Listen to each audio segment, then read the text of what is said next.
I call the meeting to order. Pledge of allegiance. Flag of the United States of America and to the republic for which it stands, one nation, under God, indivisible, with liberty and justice for all. That's the only one that did that. Did we start?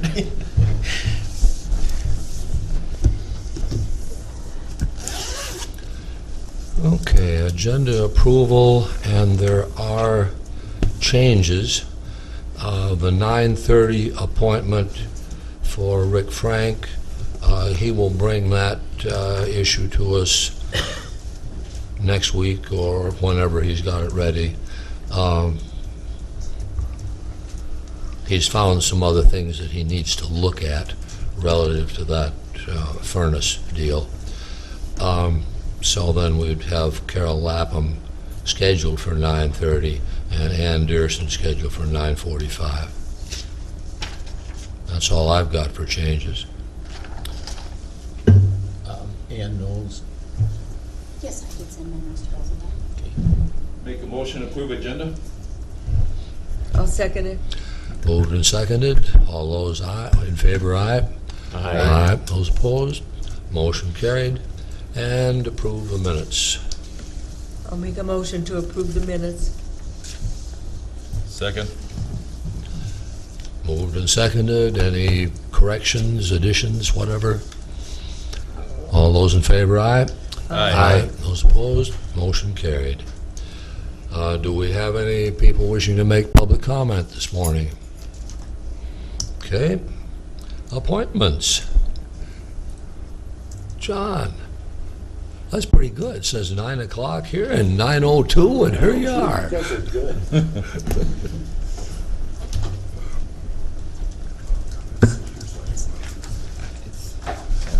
Thank you. Thanks. So Jack was here this morning when he saw me set this up, so we're gonna see if it works. Look at that. Huh? Almost like I know what I'm doing, right? All right.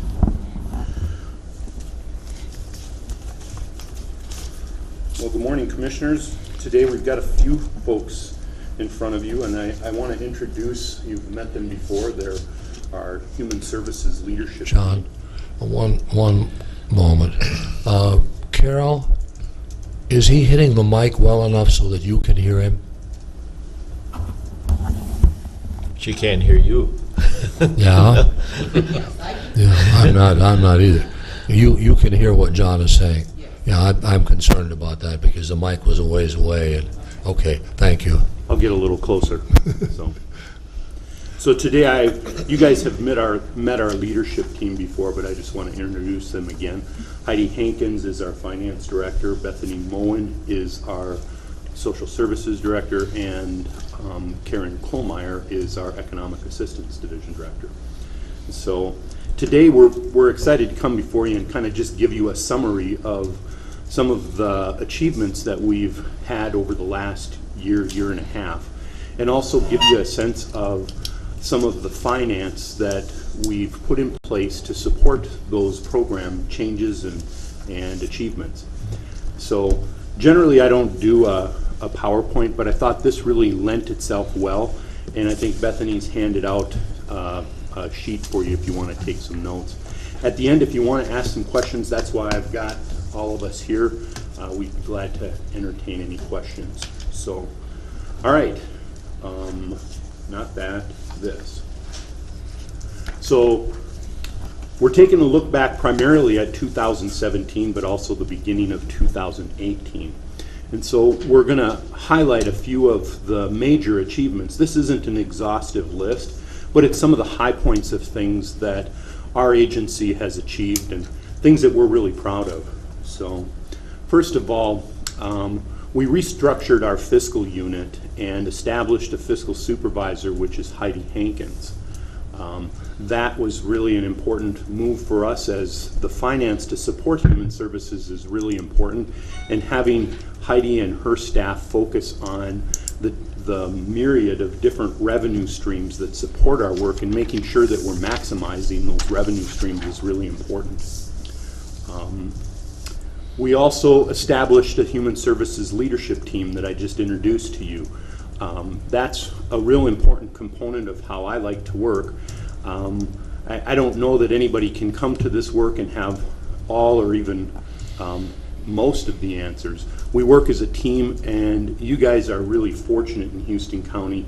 The leaders that I get to work with are just outstanding. I appreciate the work that they do every day. It's not easy. They're creative, resourceful, and have done a great job for us.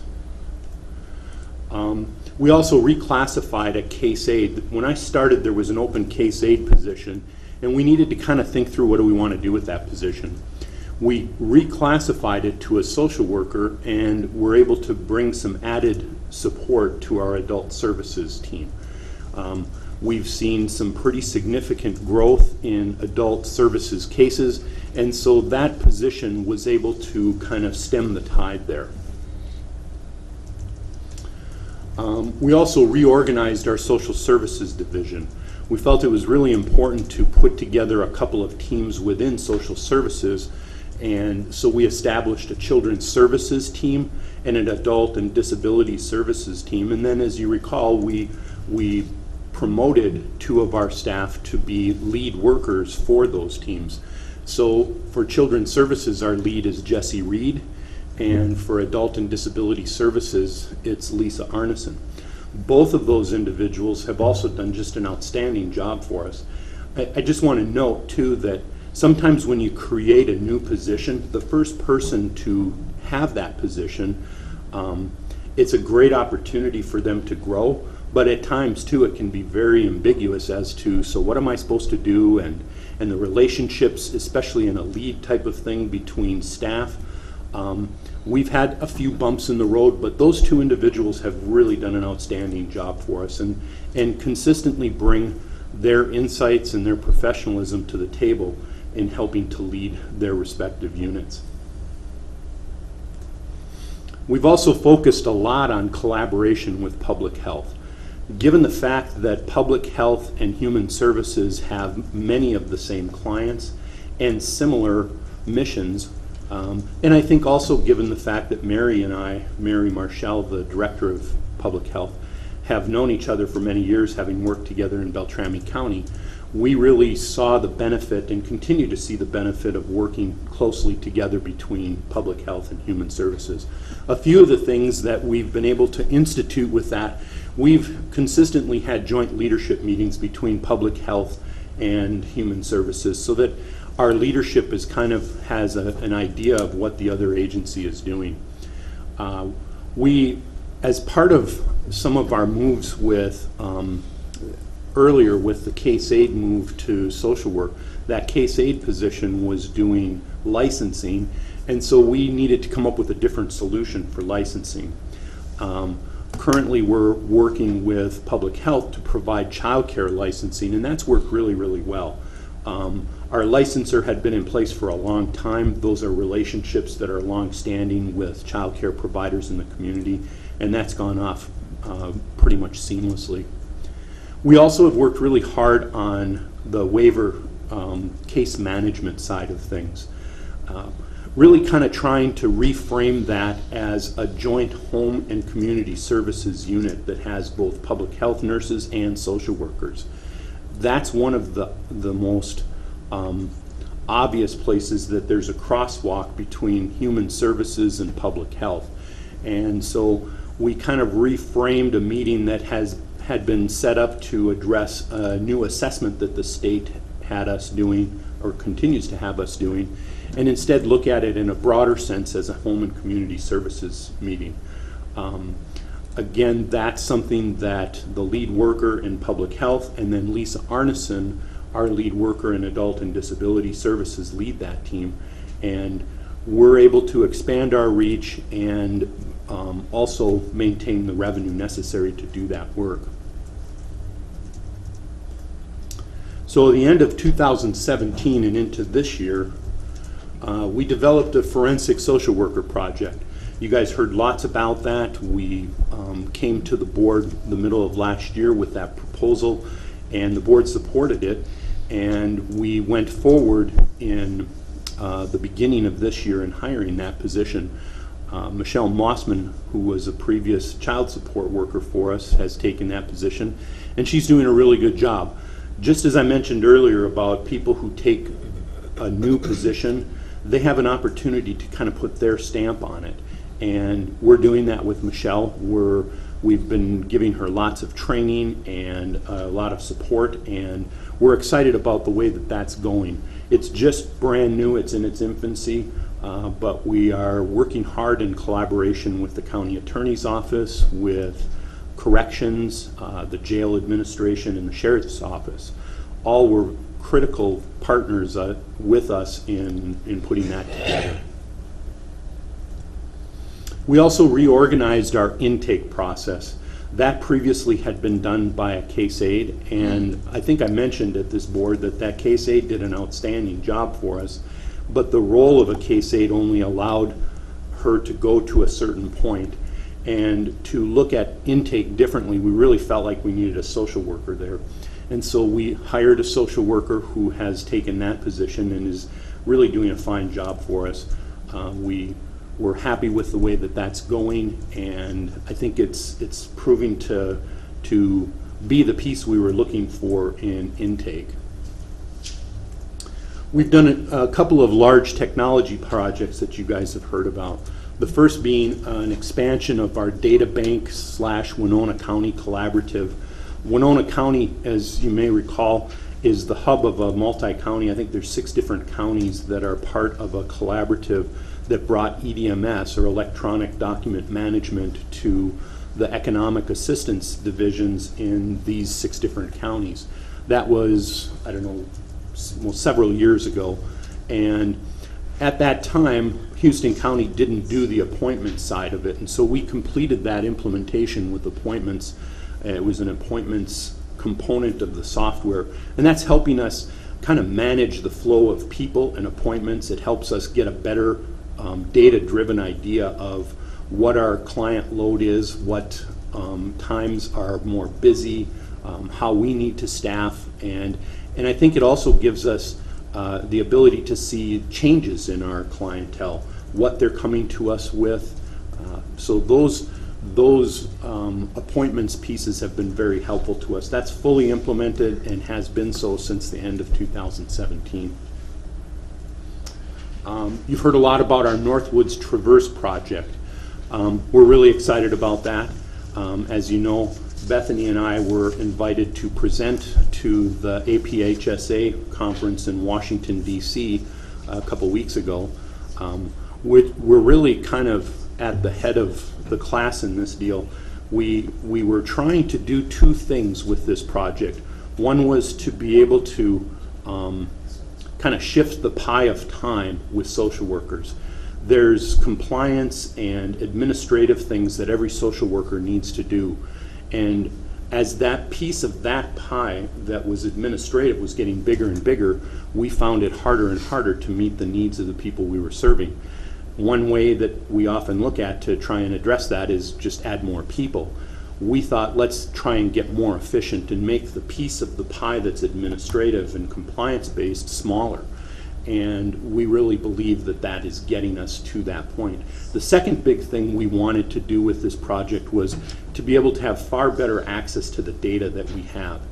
The way Human Services works is there's this large state data bank called SSIS, and we put tons and tons of data into that. Plus we had all these paper records that we also had all sorts of data in. And it was very difficult and time consuming to get data out of those 2 places to be able to make better case management decisions. Traverse is really a cutting edge technology to be able to unearth that, what they call it is dark data. We've experienced it, we've entered it, but some of these cases have a life that's, years long. And so we're really excited about that. Actually, Northwoods is on site starting today. They'll be here for a few days, and we will be fully live with the Traverse solution by the beginning of June. I think it's really important to note that, these are just a few of the high points, but none of this happens without the staff that work here and call Houston County their work home. I've worked in and around human services for my whole career, and I've not had the privilege of working with a better crew. We have people who, these things that we've mentioned are all done in addition to the work that they do every day, being a social worker, being an eligibility specialist, being a child support specialist, a case aide, fiscal worker. All of these things are done on top of all the things that keep them very, very busy. And it's been really exciting for me to be part of a team that is so willing to lean in and consider new ways of doing things. And I really believe that the people of Houston County are better served as a result. You should really be proud of this staff and the work that they do for you each day. I think it's also really important to highlight the importance of support from the board. And I personally, and I know us as an agency, have really appreciated the support that we've received from you guys to be able to do not just the good work that's done every day, but also some of these more innovative initiatives. So that's kind of the program side of things. I'm going to shift gears to more of a fiscal framework. So last year, if you recall, when we went through the budget process, we talked a lot about fund balance. And I encourage the board to look at managing human services from a perspective of what is our fund balance doing. If the fund balance is going down and we keep asking for more levy, what's driving that? Is it a cost thing? Is it a revenue thing? There's a myriad of different lines in a budget for human services. There's literally hundreds of different programs and different things, and so some are up, some are down. The way to really get a good sense of what's going on with human services is to pay attention to that fund balance. It's kind of the barometer. And so in light of that, I've put together what we're calling the Human Services Budget Calendar to kind of give you more of a sense of how we're looking at the finance side of human services. So this would be an example for any year, not this year or whatever. And I've color-coded some of the things for past year, present year, and future year. So in January of the year, we generally are looking back at the prior fiscal year. And it's our first look back, and we get an idea, or we get a cash basis year-end financial position. We can take a snapshot on 12/31 of the year, and it will tell us how much money is in the bank. However, that's not an accrual deal. So there's a difference between a cash basis and accrual. The reason I mention that is there on the last day of December, there's bills that we have incurred that we still haven't paid, and there's also a fair amount of revenue that we haven't received from the state. So that's just one picture. If we take our first look back at the end of the year and say, hey, where are we standing? The state likes to hang on to their money, and so we wait for quite a while to make sure that all of those revenues come in. So our first look back gives us a year-end financial position. In April, by the time we get to April, we kind of have all of those accruals are in. So all of the bills have come in and we've paid them, and virtually all of the revenue has come in, and we're able to come up with an estimated accrual fund balance. That's a whole lot more accurate to what the true fund balance for that prior year is. Also, we're a quarter of the way into the current year, and so we're taking a look at that and analyzing what did our first quarter look like. Is it meeting our projections? Are we running hot in some areas? Did we misjudge certain things? And then also, we're beginning already to start to talk about the next year. So part of what I wanted to point out here is throughout much of the year, we're looking at 3 different fiscal years at any given point. This is really the heart and soul of what Heidi and her staff do. In August, or around that time, you get a fiscal or an audit report for the prior fiscal year. And that gives us an audited fund balance or accrual fund balance. So that is what we go to the bank with. That's the gold standard. In April, we just have an estimate. We're generally pretty close, but then the auditor looks at it and makes sure that it meets all of their muster, and then in August, when you get an audit report, that tells us what the actual audited fund balance is. That's an important thing because we use that figure as we're constructing what the next year's budget is going to be. So in the current year then, in August, we're looking at mid-year analysis and we're projecting what our fund balance for that current year is going to be.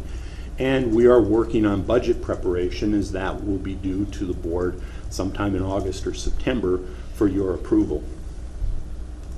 In September, we're looking for budget approval and the board adopts a preliminary levy. And then in December, you approve your final levy and we have a budget for the coming year. So those are some of the high points in our human services budget calendar and kind of color coded for you there. So if we take that framework and we take a look at how are we looking this year? How is our first look back? What does 17 look like? And how is 18 starting to progress? So our first look back in 2017, again, the end of December, beginning of January, it showed our cash basis year-end financial position was $381,693 in deficit. So our plan for 2017, we were coming up almost $400,000 short if we take that snapshot in December, or the end of December. Again, bear in mind, we haven't paid all of our bills, so it even gets a little worse, but we also haven't gotten all of our revenue. Also bear in mind, we brought in an accrual fund balance that was audited for the prior year. So we brought in a fund balance of $1.947 million into 2017. And in the middle of the year, when we were talking budget, we said we're projecting an accrual fund balance of about $1.9 million. So we brought in a little over 1.9 into 2017. That snapshot in December shows that we're pretty far off the pace at 1.9 million. But there's still a lot to happen as those accruals come in. Then you get to April, and our projected accrual fund balance is actually 2.1 million. So that's after we've paid our bills and after we've received all the revenue that's coming to us for that fiscal year, 2017. So that shows a dramatic difference between being almost $400,000 in deficit and actually, $150,000 more, or almost $200,000 more than what our projected fund balance of 1.9 million was. I think, just to pause for a second, I think that's an indication of a couple of things. Obviously, the ebb and flow of how revenue comes into the agency, and we've talked about that, but I think it also is a testament of the work that Heidi and her staff are doing, and also the work that our service providing staff are doing, because they need to get information in so that we can maximize the revenue that's available for us. John, Yeah. may I ask a question at this point? Sure. Okay, and then I guess you maybe just covered it, but I want, my previous time on the board, we talked about HITS. Mm-hmm. Is that Heidi's area? It's kind of a combination between our social workers who are doing that work and getting that information done and into the system, and then work that Heidi does as well.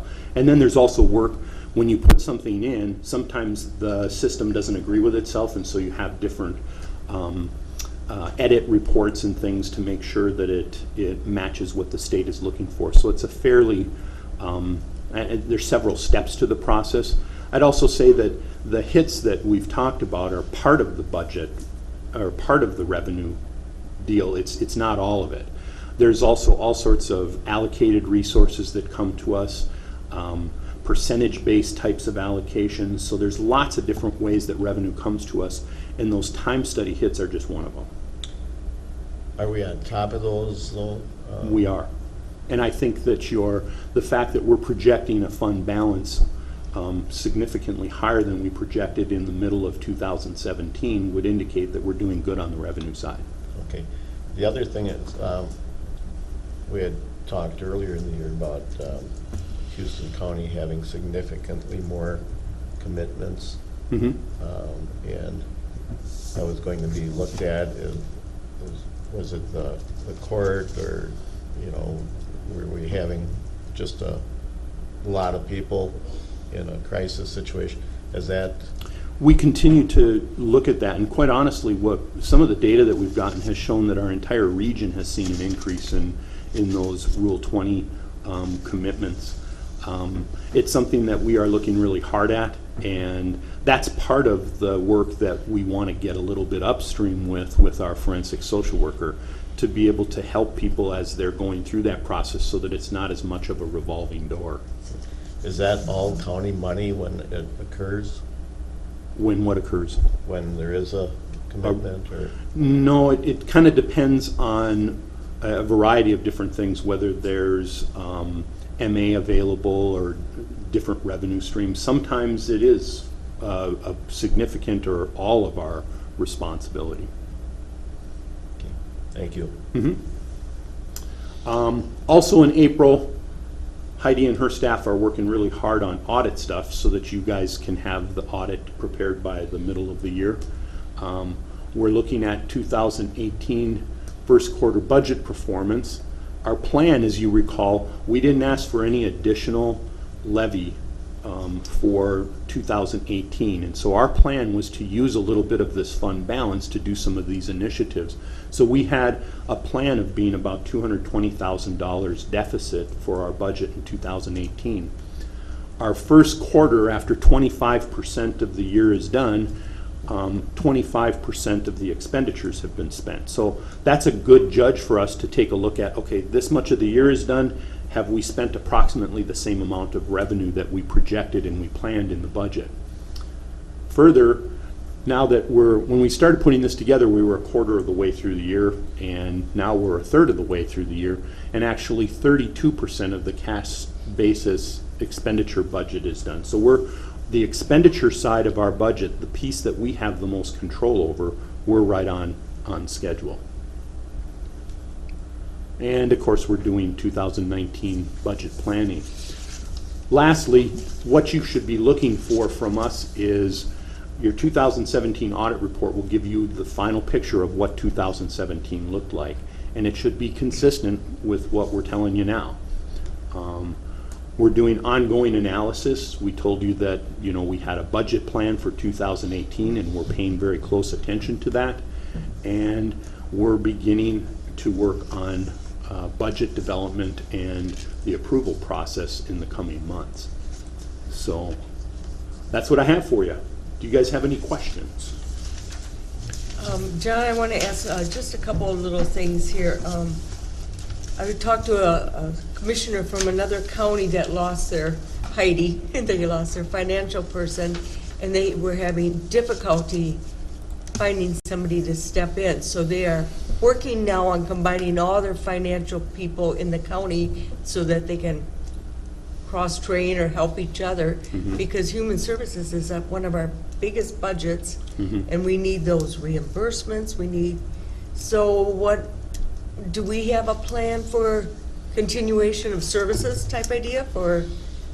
I think that we're always looking at succession and who we have on the bench. We have a lot of talent in Houston County. I think some of the initial discussions that we're having around health and human services will bring us some opportunities in finance. You know, in a small county, sometimes you don't have a deep number of people who can step right into that. But, you know, with any of our positions, we're looking at what is a contingency if somebody decides they want to go somewhere else or whatever. We should have some of those folks in the back of our mind. And then also, you know, we're a real proponent of providing opportunities for our staff within Houston County, but also sometimes it's good to bring in talent from outside. And so a healthy balance of that. But I'm not gonna lie to you that there are certain positions that if we were to lose somebody, it would take us a while to kind of rebound from that and come up with what our way forward is. And I think that's more a function of not having lots and lots of staff, because we're a relatively small agency. Okay. Also, when, about 6 years ago, the regions were talking about combining social service, public health into one collaborative, and I think there are 4 counties that are doing that with Prairie, I think it's 3. or 3. Yeah. Okay. We did not go that route, of course, but do we have, and when Mary got hired, she really promoted keeping public health separately. Mhm. As, you know, there's a separate division at the state level compared, and now we're kind of going the other direction? I think that is an indication of kind of some of the changes we see at the state too. Okay.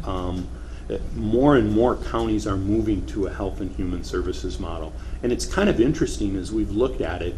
It isn't just small counties that are doing that. Some very large counties are doing that. Combining? Yeah, and I think there's probably some efficiencies built into it, but I think the larger thing, and what you'll be hearing from us in the coming weeks, is it's not just efficiency, it's also value. So can we provide better value to the constituents of Houston County if we're looking at things in a more holistic manner? And I think that's what's driving a lot of some of these health and human services models. Okay. And is that the direction we're moving toward? We're exploring that, and actually Okay. we're going to be meeting, Mary and I are going to be meeting with Justin and Jack here A week from today? a week from today. Thank you.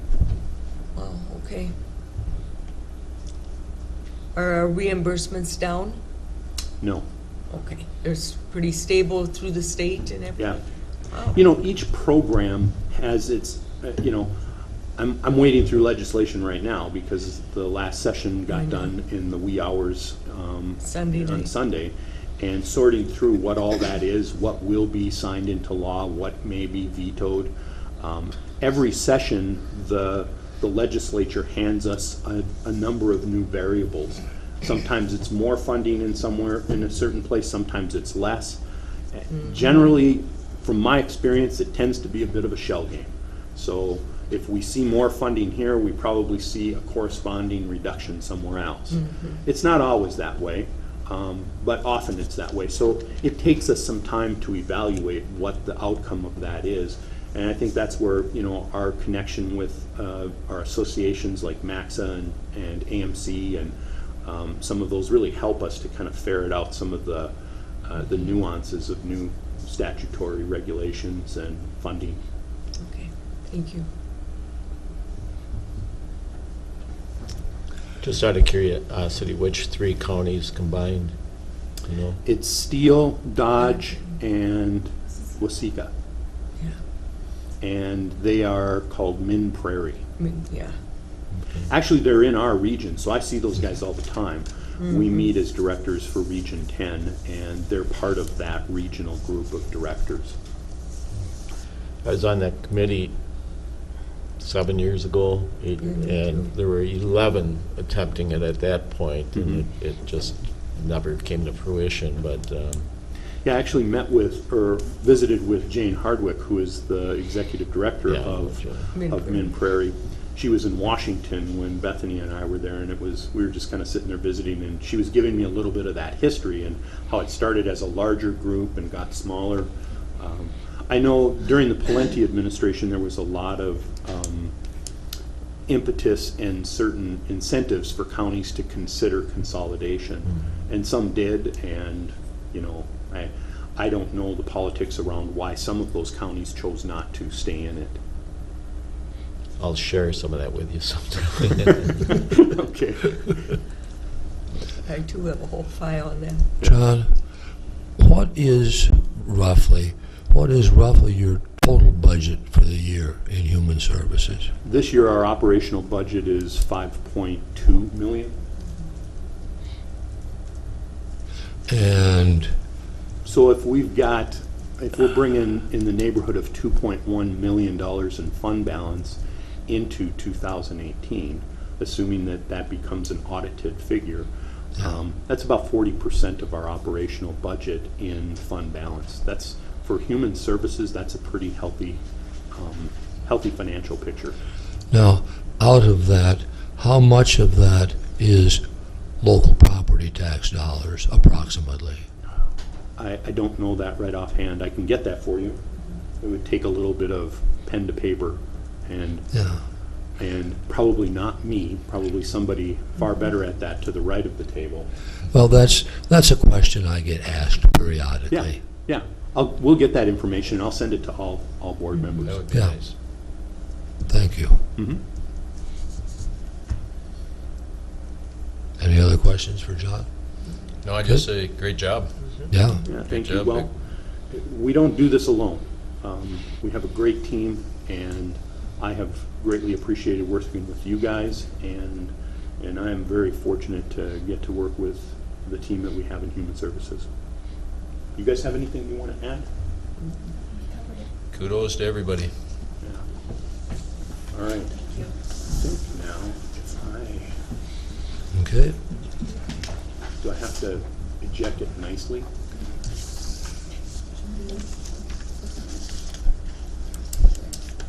Aaron, when the electronic gadgetry gets shut down, why, you're up. I'm out of here. Thanks a lot, guys. Thank you. That's good.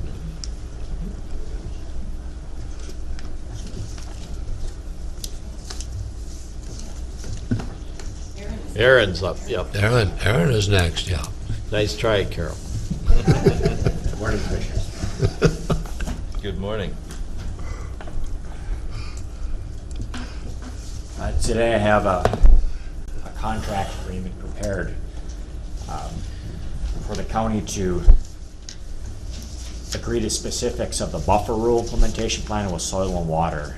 The agreement you were providing in your packets adds detail to the language in the ordinance and the language in the state statute as to the responsibilities of either party, and it provides a funding mechanism for the county to send some of the grant money we receive over to soil and water so they can carry out their role in determining compliance on a parcel by parcel basis. I'll highlight a couple things within this agreement. Under this, when an enforcement action is implemented, it would begin with soil and water determination. They would send that to the county, and this agreement outlines what must be contained in that. And really what it is all the elements that we would need if we were to move forward to an enforcement action. We want to be able to make a strong case and make sure we're moving forward with the information we need to have to clearly illustrate that somebody is not in compliance if we're going to take that enforcement action. Also in here, we're proposing to send over $10,000 from our buffer grant to help soil and water evaluate the parcels. And there'll be two big pushes that are coming on in the near future. June 1st is the end of the first waiver date, and then November 1st is the end of the second waiver date. So at both those times, they'll have to field work to ensure, to check that folks who signed up for a waiver, were granted a waiver, are bringing their property into compliance, by that later date. The waivers essentially just pushed the compliance date back.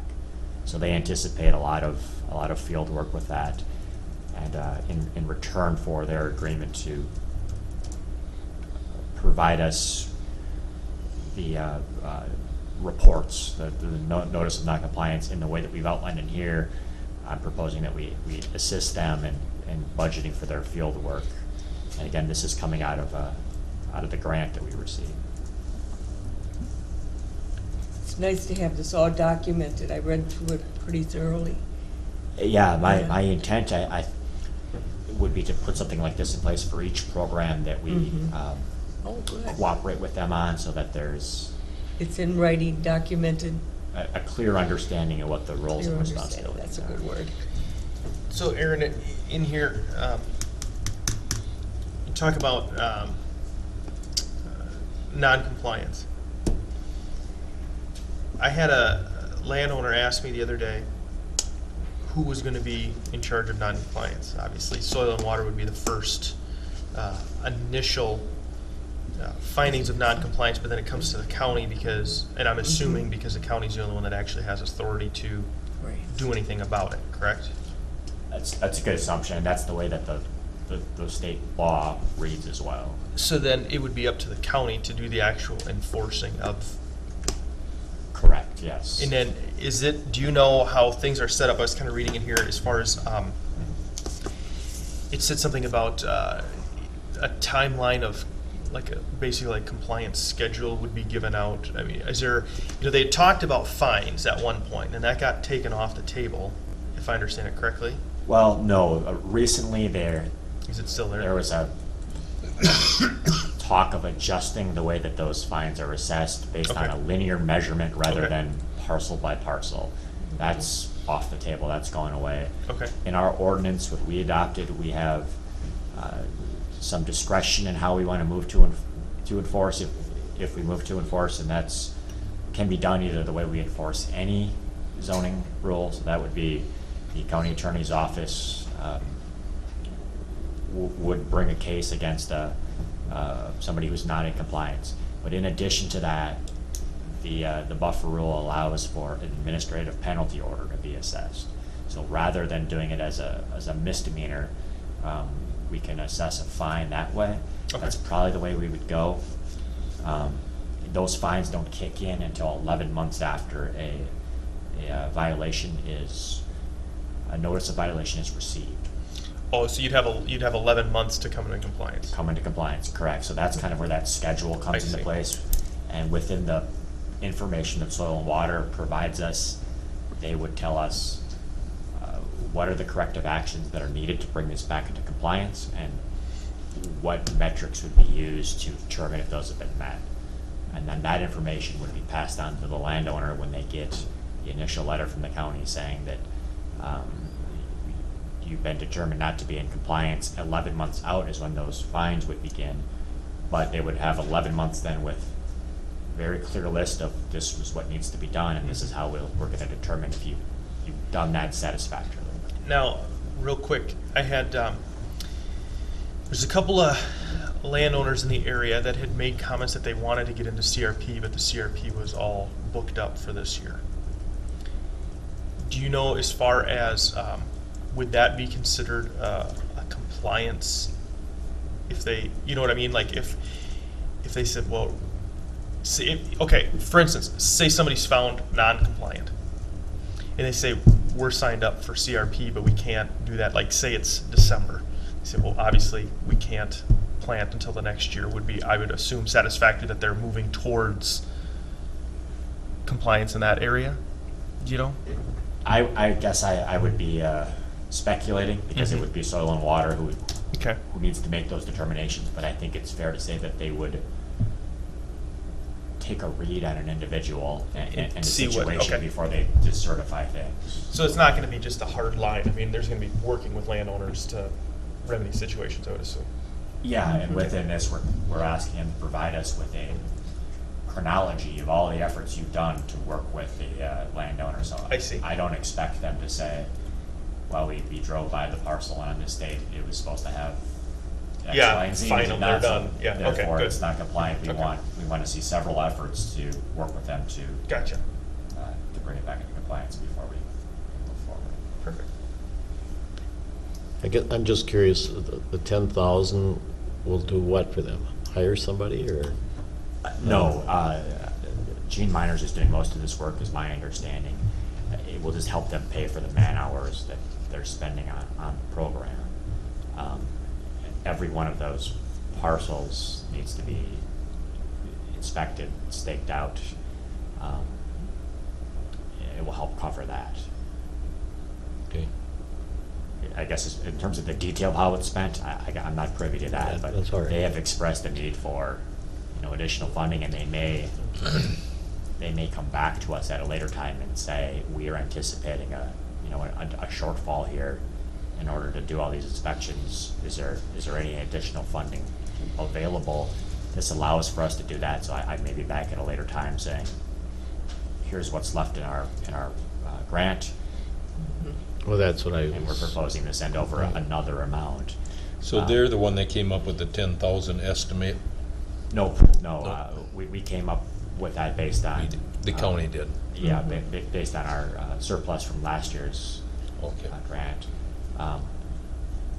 It wouldn't just be a check for $10,000, so they are invoicing us quarterly the same way they have for other grants that we pay out. So we would, at the time of payment, we would see, what that was spent on. But I would anticipate it would be primarily man-hours.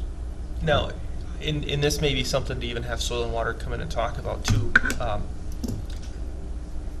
But since you're in front of us, Aaron, do you know, we had taken the feedlot officer, brought it back into the county, and I believe it was, what, $24,000 Soil and Water was asking for, or something like that, to replace, to do other projects. I know they haven't acquired additional staff, so at $10,000, that'd be basically $35,000 that we've been funding Soil and Water for various projects, correct? Total? I guess I could only speak to the 10,000 I'm proposing here, but I think you're doing the math probably. Yeah, I was just correctly. curious if a lot of that other money was being accounted for with the buffer project, because we knew that was kind of coming. I didn't know if they were already anticipating that money being towards it, and then now another, because we're getting close to the amount of money to almost fund another person, if you know what I mean, Yeah. off of that. But I guess I think that the work they need to do for the buffer program is substantial work. So I don't think any of the funding we're providing them will be used for anything other than the buffer program. And Sure. the invoices should reflect that. right, Their grant money, they also receive grant, or I don't know if it's grant, they receive money from the state for the buffer program as well. In my opinion, it's not enough to cover what they need to do. it seems like it's going to be a lot of time to get the initial. Right. Once it's been First few established and years. implemented, it's probably smooth sailing. But that first initial Correct. would yeah. be very, very time consuming, I would think. And there's also a mechanism within the rule that requires them to be re-inspected or re-looked at every so often. Okay, So sure. It's going to be Ongoing. ongoing. We're hoping to be able to use some form of technology to maybe make that easier. And here, talk about technology sharing to the extent that we can. We've given them a license for the pictometry, which is aerial photography with some level of detail to it, with the hopes that perhaps they could do some of that to make some determinations. But they need to work with Bowser to see will that meet their standards. Sounds like we need a drone. I was just thinking that in my head. I got two at home if you want one.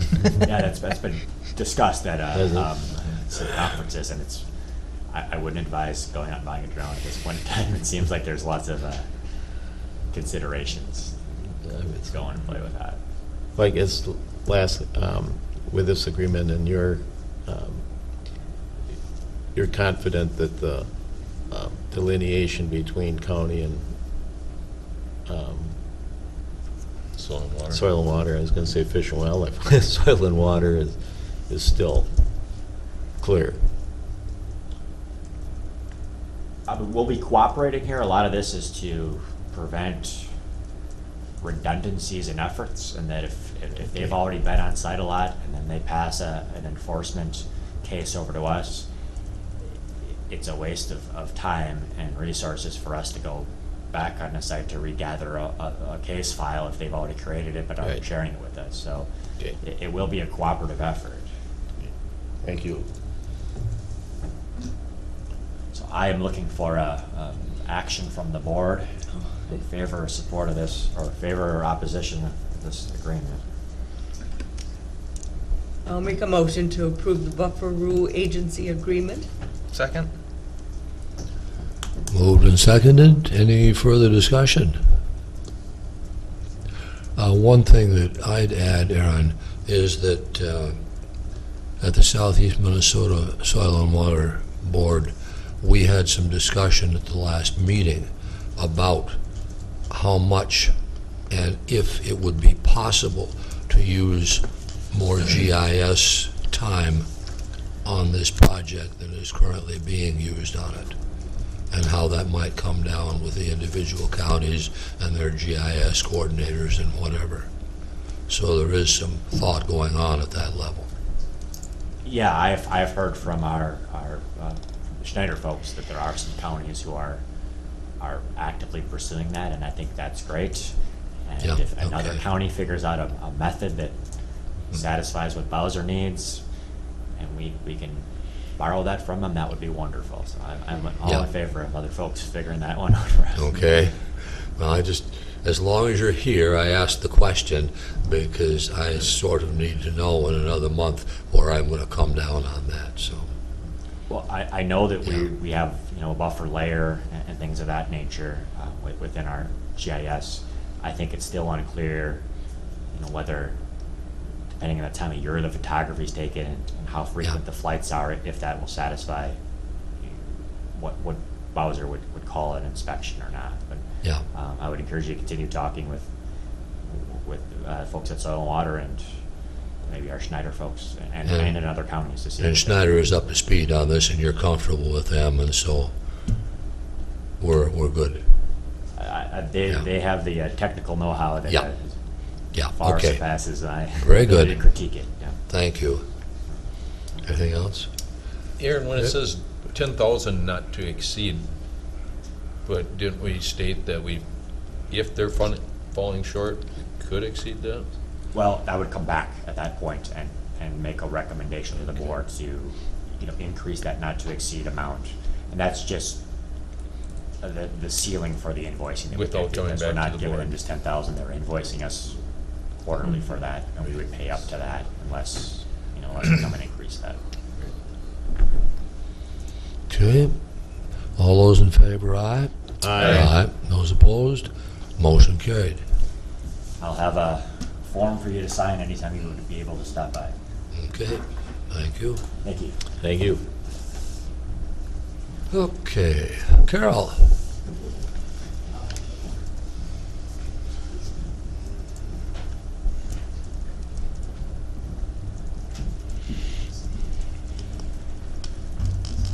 We're out of money. Ah, darn it. I knew she was going to say that. Well, I'm ready to go home. Close the doors. We do have a typical April report where our cash balance is down 2.6 million from the beginning of the year because we've been spending money and not bringing in the tax money hasn't been allocated. That's not to say that it's not here in the county and isn't being used to earn interest through having it invested until it gets distributed out. I think Fred had asked a couple questions, and one was in regards to the court services budget. It looks like it's way over, and we've had the discussion where that was because our probation agents didn't get billed until this year, which should have been paid out of last year's budget. And the debt service is showing as being over budget, and that is because the debt service is only funded by tax dollars, and we've made our first payments for our debt service, but we haven't gotten the tax money allocated to there. So those are kind of the highlights, and as like John indicated, we're working on the audit to see where we're at with our final fund balances, see where we're at. I think Sheila has all of her entries entered into our trial balance, gives us an indication, or more to our final. And I have a portion of the general funds put in, and Heidi will be entering the human services portion to get those up to date. Well, if this would be a proper time or not, but Teresa had spoken about it too, I think, other counties using other auditors. Should we And put that that is okayed now by the state because she lost Yes. the case. And we still have, but our audit would still be reviewed by the state auditor's office. Yes, so it's probably something that we have to notify the office of the state auditor by August August 1st of 1st, or even numbered even year. numbered years. So That we're considering it. that we're just considering it. Mhm. Right. I think it's definitely worth our time to do that. I know Fillmore County has done that for many years already. And they're also being reviewed. Not always. No, not always. They could be reviewed, but Well, no, they had to redo their 2016 audit. Okay, well, Mm-hmm. Yeah. And But it, just- you know, it is at a cost savings. There are services that the state auditors provides us because of our limited number of staffing here. They do provide other services than just the specific audit, so. Where would Yeah. be the best place to discuss this? The Finance Committee? or- Finance Committee, I would say. Mhm. Okay. I would suggest Okay. that get put on the agenda and We take a look at it. take a look at it and get some real numbers and Mhm. Yeah, the I'm potential thinking, pitfalls, you know, that you I know mentioned. Mower Yeah. County has done it for years, and they're very pleased at how much they saved, mhm.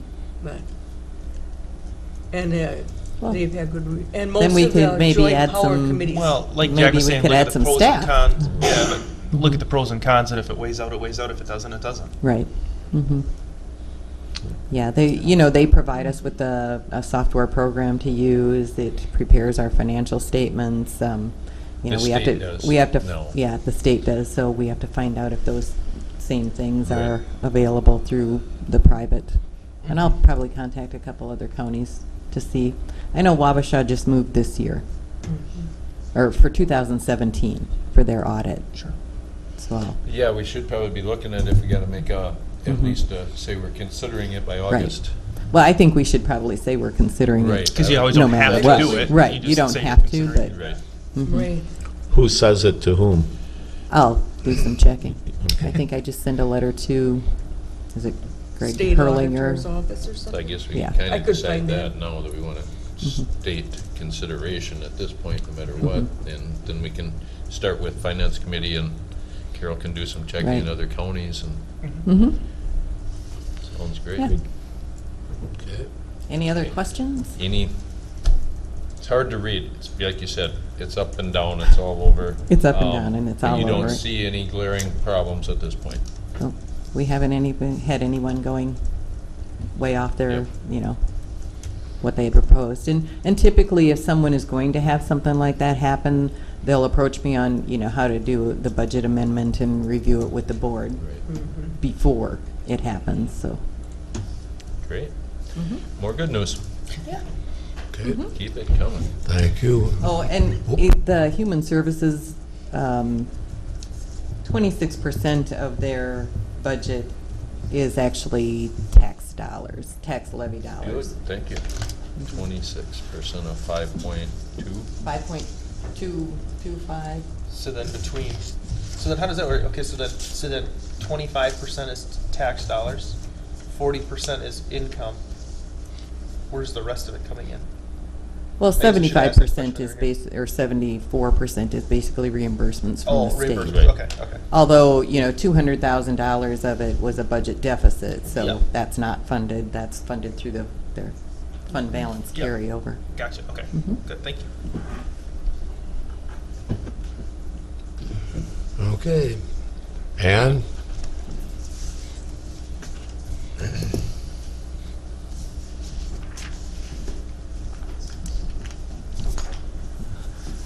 Good morning. Good morning. Okay, well, Tess is gone to some continuing education, so that's why I'm here, filling in for her. When she knew it was gonna be a rough day, so. Yeah. So be ready, So she Ann. decided to skip out. Okay, first thing I have is we are here to request approval to hire a fourth appraiser for the assessor's office. And Cindy is here to explain her reasoning for that. Okay, I'd like to make a little correction. It would be a fourth trainee. Appraiser. Trainee, Yes. We already have four appraisers, and one will be leaving in about a year. I assume you all have seen this, and maybe I don't That need just to. come? Yeah, I came last Yesterday. night. Yesterday, last evening. Afternoon. Okay, I didn't, You didn't get one? I did get it, but I thought I just got it this morning and I haven't reviewed Oh. it yet, but that's okay. Okay. If the rest got them. Kind of the highlights of it was, I had a spreadsheet from last year. Right now, they're doing a new one. I think I'll get it like Thursday. of all the staff assignments in all of the counties within the state. So I took the ones that had the closest amount of parcels, and then I rated the estimated market value for those counties, and that's the table that I presented to you. Just by looking at it, I highlighted where we stand. We have one high-end employee, we have one middle employee, and we have 3 trainees currently. Basically, we will be losing that middle employee in about a year. And so we are just going to have a staff of 3 trainees. And I really feel that that is going to completely understaff us because the trainees are not able to do what experienced personnel can do, even though they are very great. They're just not experienced and not Will they be trained, credited. done being trainees before we lose Carl? No. I'm sorry, what? Will they be done being If we considered hire trainees? them immediately, yes, it takes 1 year. We could have 4, if all 4 of them successfully complete their coursework, we would have 4 CMAs by the time Carl expects to leave around the 1st of July. That would bring them into the residential appraiser group. On the back, it shows that that's your first step. The AMA is another step. That is, the commercial appraiser is actually between the residential and the AMA.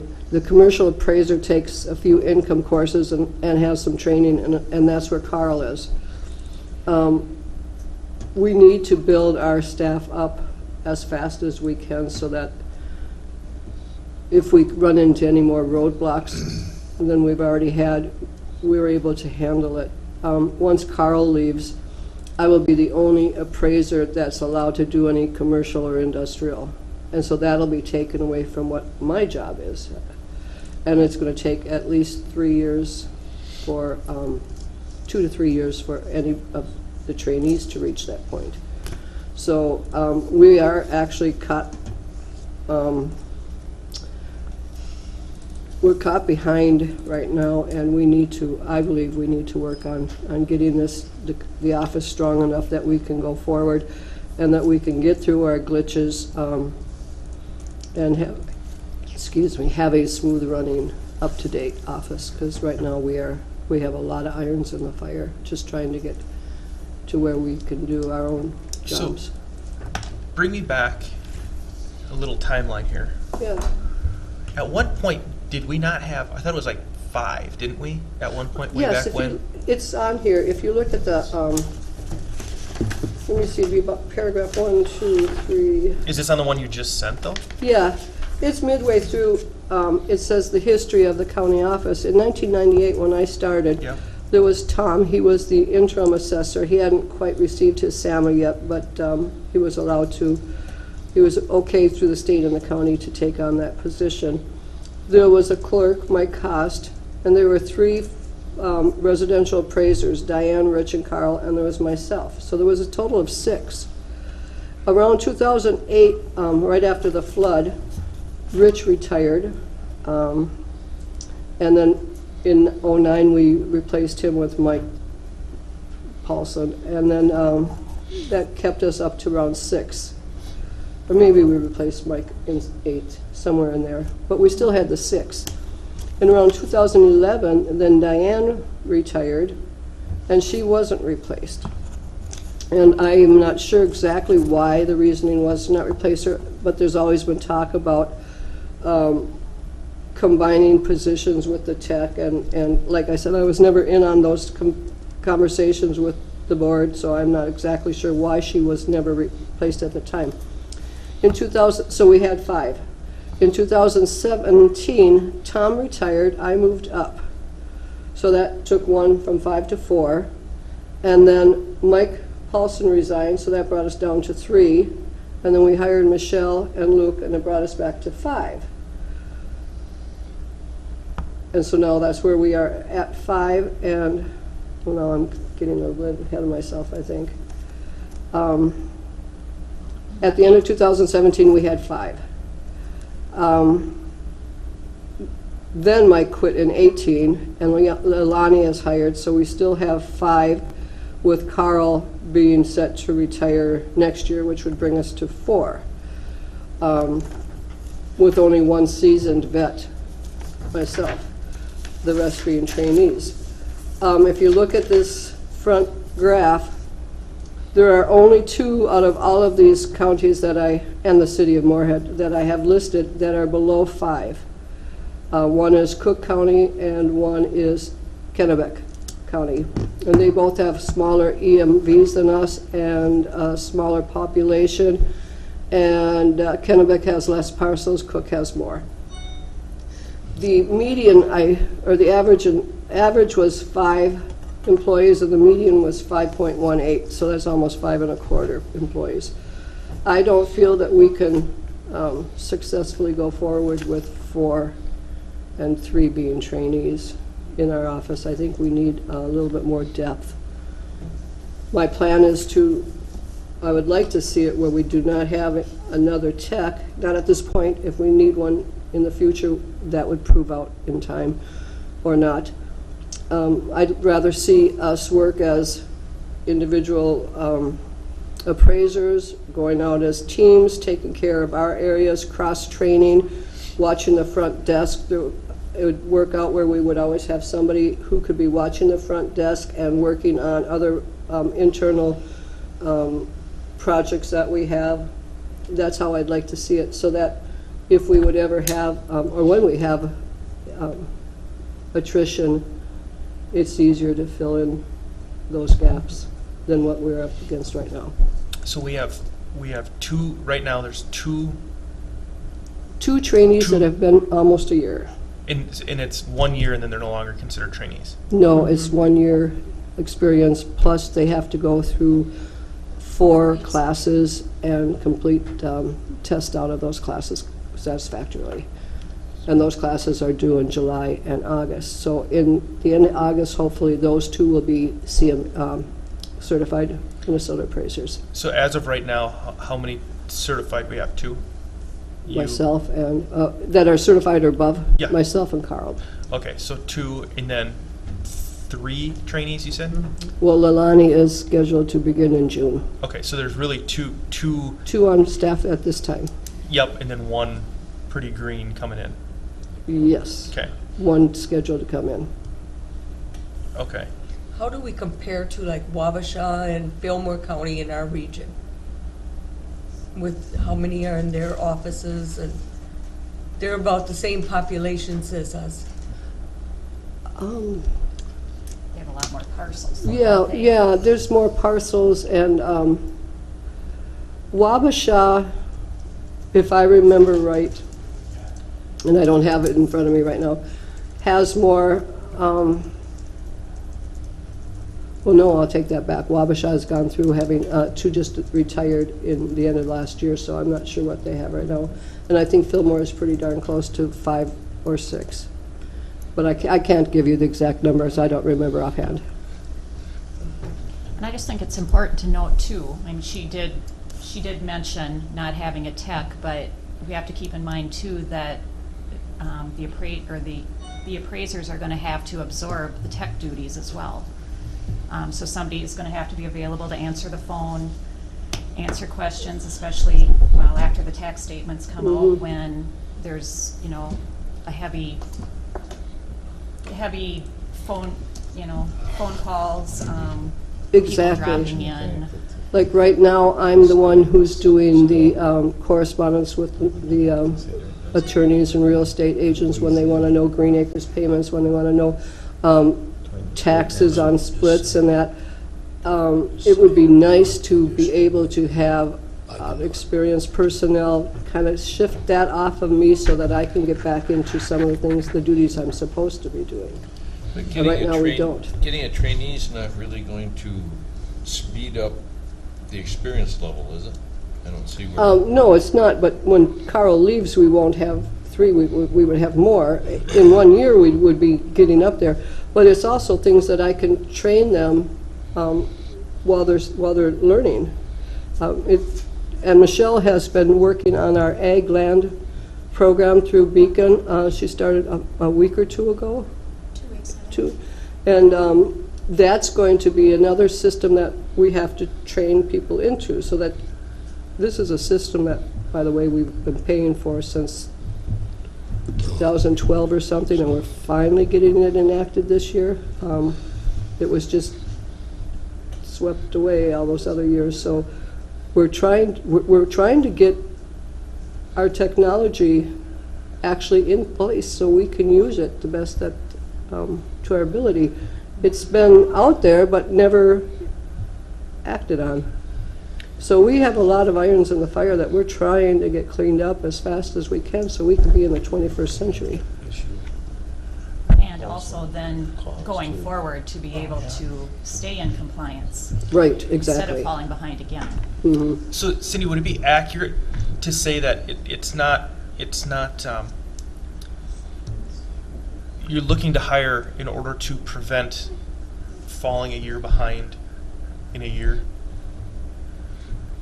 Because like what Scott was saying, it's not going to bring you up, because you're not going to just get trained instantly and be on the ground. But if you wait, then when next year comes, We'll be you have to further wait behind. another year. Yes, exactly. So it's more trying to prevent that from happening is what Yes. you're looking at doing?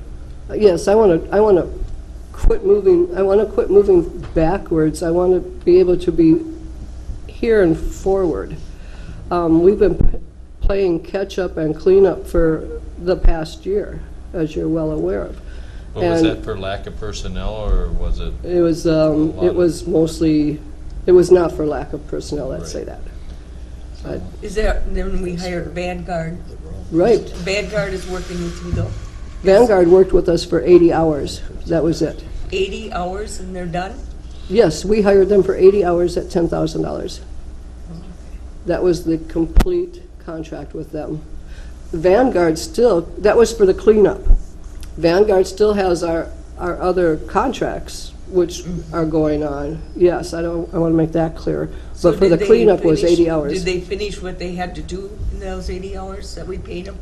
Oh, of course, yes. Okay. Yes, they, So the cleanup actually, is done. it sounds like a lot of money for the time it was spent.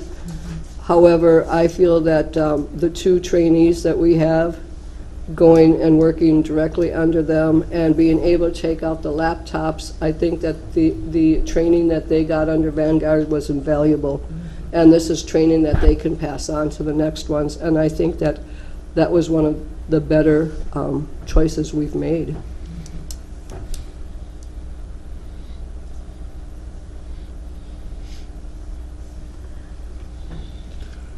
In total, what would say a mid-level appraiser with all benefits cost us? I don't have those I'm figures. just wondering, are we better off, if we have somebody like Vanguard, if we do fall behind again until we have enough people up to complete speed, are we better off to use a consultant type than we are to add extra employees? Here's how I'll answer that. I don't ever, under my watch, want to fall back at all. Yeah. I want to get our quintile going up this year and going forward. If something unforeseen should ever happen where we got into that predicament, I would add them on temporarily if possible. But I don't think that eliminating another position and bringing us down in a year to 4 persons when most of the counties around us are 5, 6, or even Pope at 7 is going to let us move forward. Is there a, I guess exploring all options, is there a way to contract out and get work done now, moving ahead, to get ahead? If you said, hey, if we go with this contractor now, we could spend $10,000, get ahead and not. You know what? That is a question I never posed to you, just thinking that, it wouldn't probably fly. But I do believe that then I could always ask them today and tomorrow when I'll be at seminars with them, but I do believe that there would be a way in which we could contract again and get ourselves up into the running in the quintile, because every 5 years, we're supposed to do the entire county, and that has not been done in the past. Cindy, did we at some point advertise for someone with certification, and then we weren't able to fill it because we had no applicants? Exactly, yes. Right, we always advertise that way, where we are recruiting for all 4 levels, Yeah. but for the most part, the only people you get to apply are those Entry. that are at the entry level, right? Because Okay, appraisers are few and far between. yeah. Yeah, And if we're you're, also if, in in other the- words, what you're saying is, if we're going to get an appraiser, we, 99% of the time, we're gonna have to train them. That's what I think you're saying. Yes. And that takes, in order to have somebody able to do stuff much, takes a year. And we also have to keep in mind that once we train them, they always have the chance to move on to a vendor, a state agency, another county or city. We've been very fortunate that our people have had anchors here and have stayed here. That's never a guarantee for the future. Cindy, what percentage of time are you going to still have Michelle? I'm sorry, what? What percentage of time will you still have Michelle moving forward? Do you have an idea? For the next, until at least December. December, Yeah. yeah. Oh, that Right. she will be out of the office? I was told till after, well, I was thinking December or maybe even into January when the next person takes over. I don't know that I was given a date on that. Okay. but- But Logically, that's- she's still doing some things in your office. We are trying hard. I think that But, I mean, we she's... can only stretch. Yeah, we would, Michelle's Michelle small. only has so much flexibility. we would both like clones. Well, I think that has to be taken into consideration here. Exactly. Because, and there are other factors in your office that a number of us are aware of that I'm not at liberty to discuss in detail. So I just think it's something you need. Yes, I'd like to say that when I started, like to reiterate, when I started, there were 6. I was the lowest as a trainee. The other 3 appraisers had at least 4 to 5 years' experience on me. Now we're looking at trying to hold on with 4 after Carl leaves. Well, 5. Well, after Carl leave would be 4 again. Me and 3 I trainees. thought we're talking 6 for a year, and then when Carl leaves, it's down to 5. When Carl leaves, it would be myself, Michelle, Luke, and Leilani. Right now. Without any, without pulling somebody in now. Right. Would be in a year. You're looking at 65, 66% of what it used to be, and we have a lot more on our table right now than we did back then. Since '08. In '08, Since we dropped. 98. In 98, when I started, there were 6. Now there are, Right, in '08, we went to 5. exactly. Right, and we've The end had of 5 08, since beginning of- '08, we have 5 now. And then we went to 4. We lost, well, no, went to 6. Well, with Leilani, we'll be back to 5. Until we lose Carl, next year would be 4 then. Okay, I gotta ask this question. We kind of touched on it, Still not. get a little bit more in depth. If we hire in a trainee, obviously they would be certified to do the work for a little while. We have Michelle working in the auditor's office. Is it something that, looking at this year, is it something where we should look at getting a contracted service to come in that's certified, they can hit the ground running, get stuff cleaned up this year to get caught up ahead, and then look at reevaluating next year? because right now we're short. Michelle's in the auditor's office. A trainee's not going to help because they're not going to be certified. But if we had somebody come in, say you had, like Scott and I were just talking, say you had a $60,000 package, we'll just throw out there, right? If you contract that out with a firm to do some work to get caught up for $60,000, we could probably get more done spending $60,000 than having a trainee in the office not being able to do a lot of the work because they're not certified to do the work. Michelle is getting distracted in the auditor's office, or, you know, I mean, I'm just looking at, would we be more efficient? I see where you're going with that, but I'd like to make a clarification. Sure. The being certified is only so that they can go out and do the appraisal on their own. Okay. They still can come in the office and do the daily work. Okay. The homestead applications, the splits, things like that. Yeah. Getting, I can't even think offhand all the things that I have Michelle and Luke working on. The certification is only one aspect of what they all do. It's just, the quintile is the certification part. Okay. So, you could, yeah, we could. Oh, go ahead. I'm sorry. Yeah, it would be great. In the perfect world, it would be great to have somebody come in right now, get the trainees, get caught up, and have the trainees running, and have next July just, Right. roses and lollipops. But there's not a company that does that. well, there could be. Oh, okay. And I could look into that for you. That just was never an option that I considered. I just didn't think that I anybody really would. believe that we'd be better off putting money towards getting caught up now and looking at a trainee for the future and deciding for sure that we need one, but, getting these quintiles to the point where they have to be. That's with true. professionals. However, when you look at a quintile, if you did 80% of the population in 1 year, then next year you did 20, the third year, are you going to go to the guy you went to 2 years ago? They're going to be angry with us. So you almost have to do a 20% quintile going forward from now.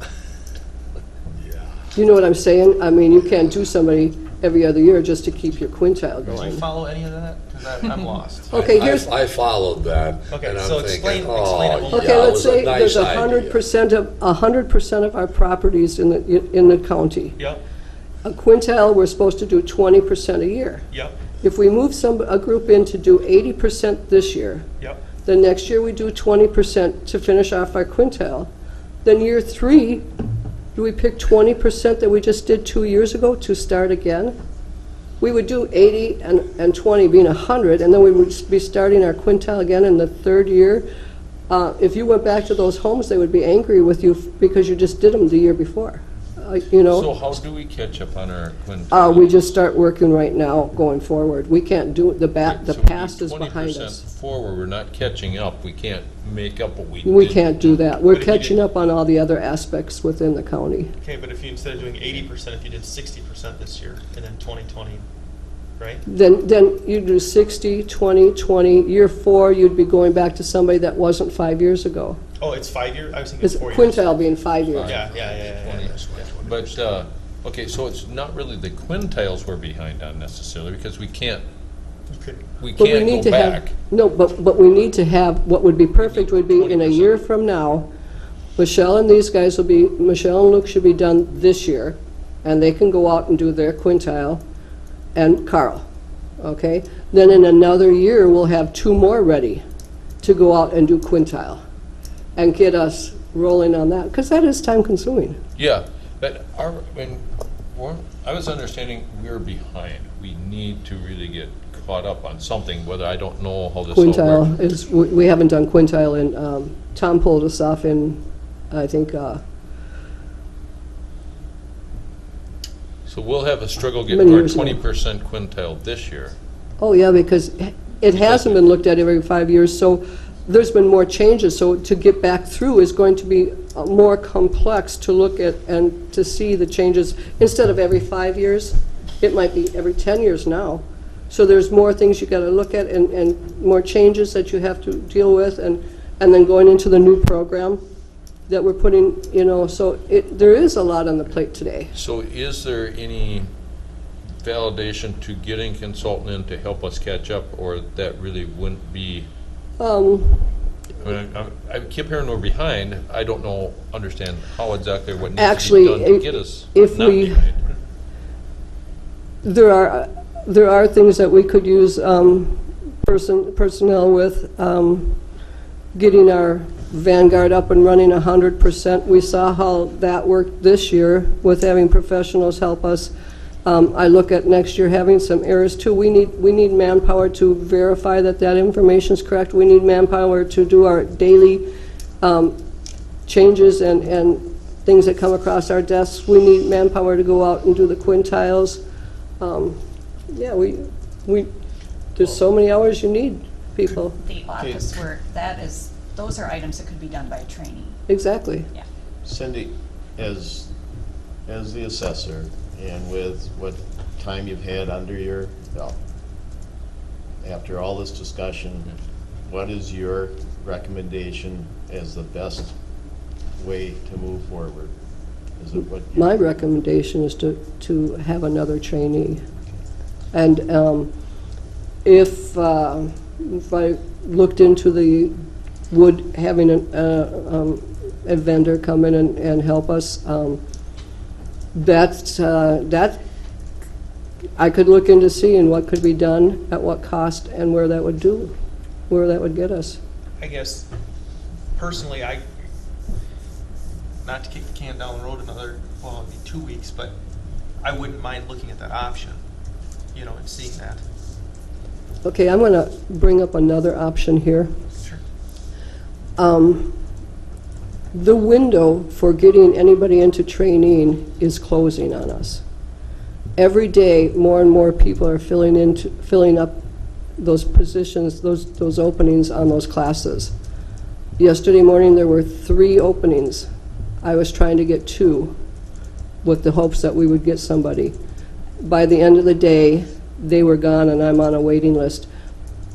The longer we drag our feet, the harder it is for my office to get moving forward. But now training's offered in August and December, you said? Or The August? beginning ones, yes, July and August. July and August. And then And I am on the waiting list, so if somebody drops out, we're there. But I mean, I thought it was offered twice a year. I mean, No. July, I thought there was another later, No. so it's only one time a year you Yes. can do it. It's kind of a crappy thing that they do. Well, you have to have, your instructors are assessors from other counties, and they have jobs to do too. So they give up their time to get there and give these classes. Well, they get paid some too, but, it's hard to find the right people that can be trained to be able to do this, to give classes constantly. They have their schedule, and we knew the schedule was coming up. I make a motion that we hire a trainee for the assessor's office. I'll second it. Okay, it's been moved and seconded. Any further discussion? I'm almost afraid to ask, but Sorry.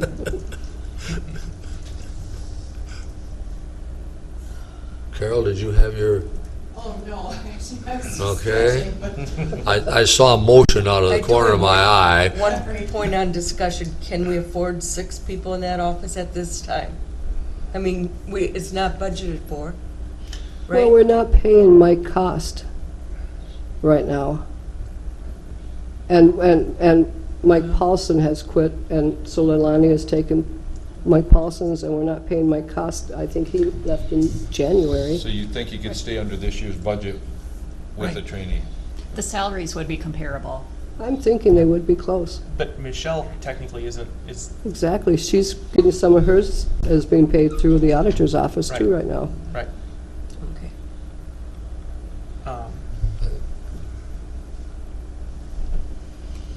Carol, logically, it makes sense financially, doesn't it?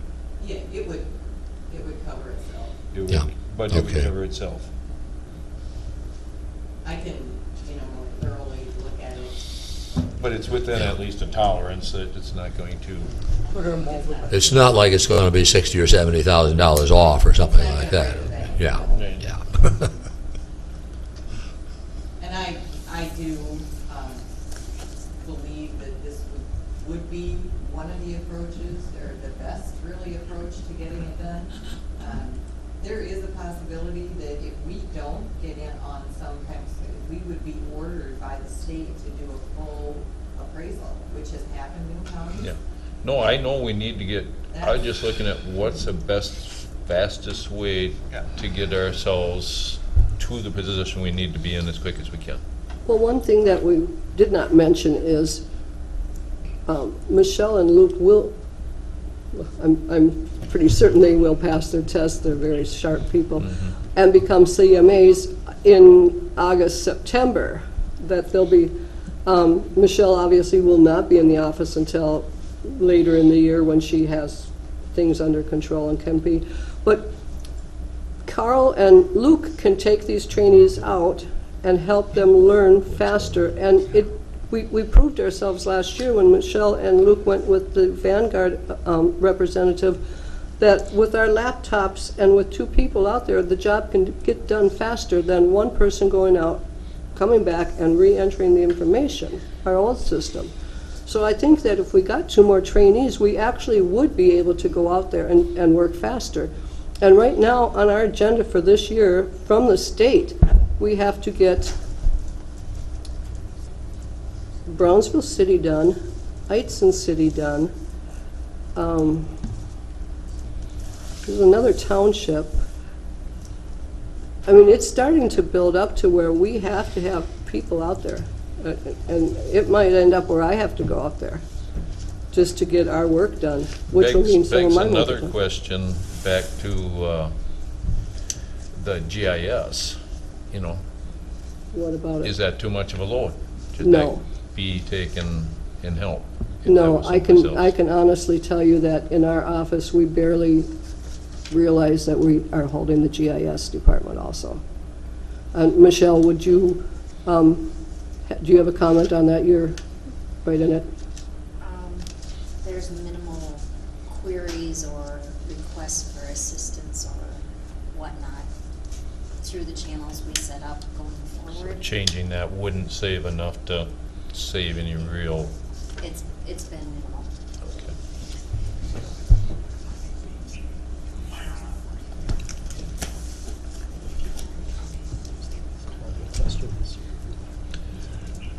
Okay, are we ready to vote then?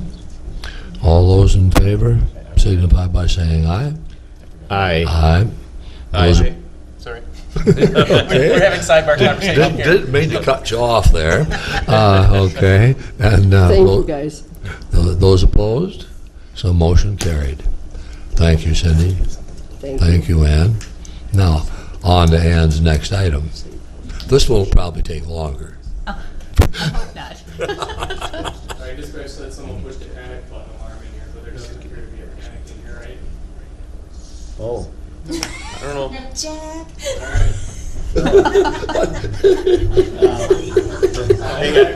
A button? Where is it? Hey, maybe you better tell us where that thing is, because somebody hit it that doesn't even know about it. Jack is my It's here, but it's hard, you can't just accidentally do it. Where is this thing we're talking about? Actually, I think I could have actually done it. Oh, Where you're is it? playing with your hand. I was kinda had my hands right down in this area. Well, do we each have one, or is it? No, it's right there. Oh, only one.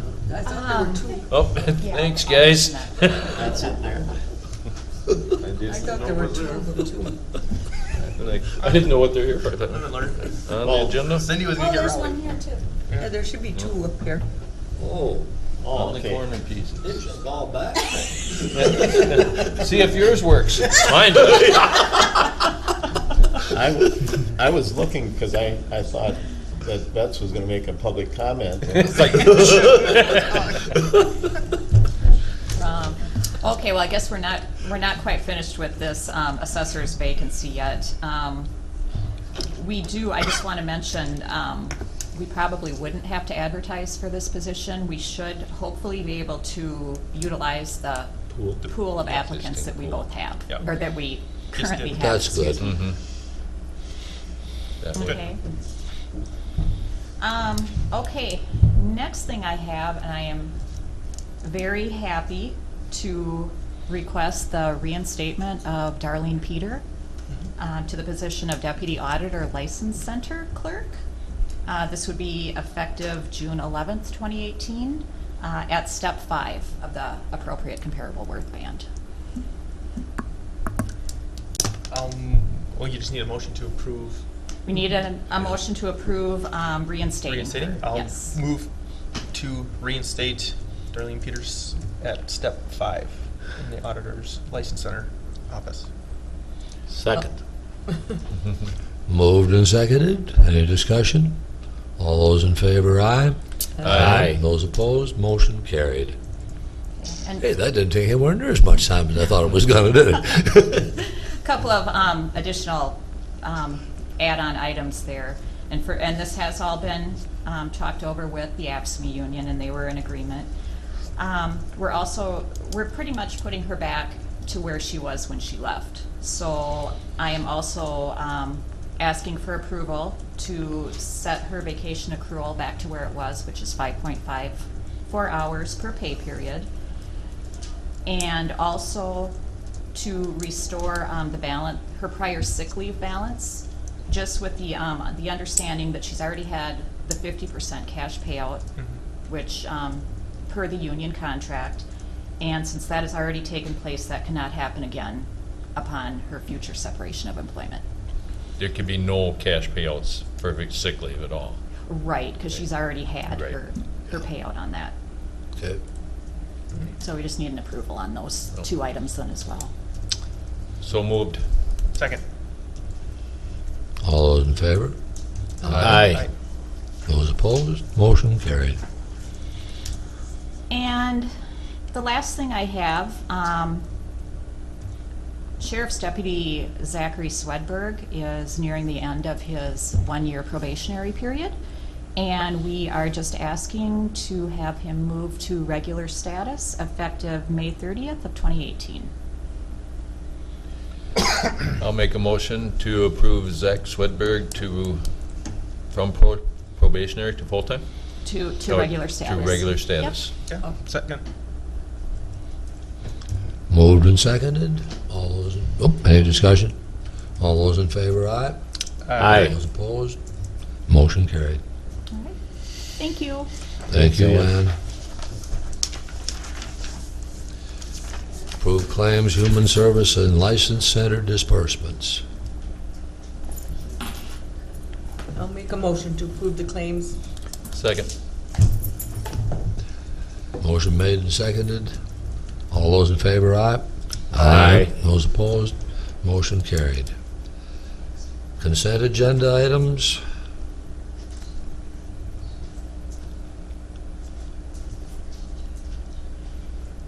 I'll make a motion to approve the consent agendas to be placed on file. Second. Moved and seconded. Any discussion? Yeah. Whoops. Help me with the acronym again, SMIF? Southern Minnesota. Southern Initiative. Minnesota Initiative Fund. Fund, I think it is. Foundation? Foundation? Pennies with, it's Yeah, Yeah. yeah. Okay. I'm fine. Okay. Okay. All those in favor, aye. Aye. Those opposed? Okay. Motion carried. Sorry. Okay. I do, if I may, have one request from Brian. It's related to an appointment that he would like to have scheduled. With DOT and MnDOT would like a 30-minute appointment on the board agenda for June 26th. And he was wondering if we could get him on time. So, he asked me to bring that forward so that he can. They did it last year. Provide background. Kind of give us just Provide a it time to rundown them. of that the jobs projects and that are going on? projects Yeah, and yeah, yeah. start dates and type. You don't need a motion for that. right? No, it's just, it was. To get him on the agenda. He Yeah, brought that up I think at so he committee. can have the necessary personnel here from the state and give them as much. Yeah. Yeah, good. Definitely whatever you think works on the, Do we have anything on there already? Not on the 26th, no. I know it's hard to say they should go last, if they're gonna talk, you know, I mean, have conversation when we don't know when last is. Mm-hmm. No, we should say 10 I'm o'clock. sure they're looking, I would say, Well, coming down 10. to Minneapolis, then they don't have to leave so early. you're right. 10. They didn't request a time, did they? They did not, but would you like to do something like 10 a.m.? Yeah. And they may not have good roads to travel. Just put them in reasonably close to that one, we'll just. Especially if Suspend. they actually would follow the speed limit on 52, it's gonna take them a while. Right, Yeah. exactly. Instead of doing 90 like everybody else. I have been passed numerous times by MinDOT vehicles on Oh, really? 52, yeah.